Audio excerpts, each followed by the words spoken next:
దృష్టిలో మరియు కొందరి మానవుల దృష్టిలో దేవుడు అనుకున్న విధంగా మనిషి, స్త్రీ గాని పురుషుడు గాని ఎవరైనా సరే వారికి ఏ విధమైన శరీర భాగాలను తయారు చేయాలని, వారికి ఇటువంటి ప్రత్యేకతలు ప్రసాదించాలని దేవుడు తన ప్రకారం సృష్టి మొత్తాన్ని సృష్టించాడు.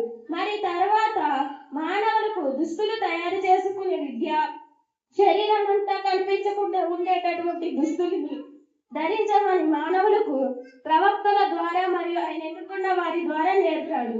ఇప్పుడు శైతాను ప్రభావంతో కొంతమంది మానవులు ఏం చేస్తున్నారు? దుస్తులు ధరించిన తర్వాత కూడా మనకు ఏ భాగాలైతే కనిపించకూడదు అటువంటి భాగాలన్నీ దుస్తులు బట్టలు వేసుకున్న తర్వాత కూడా కనిపిస్తున్నాయి. మగవారి వేషధారణ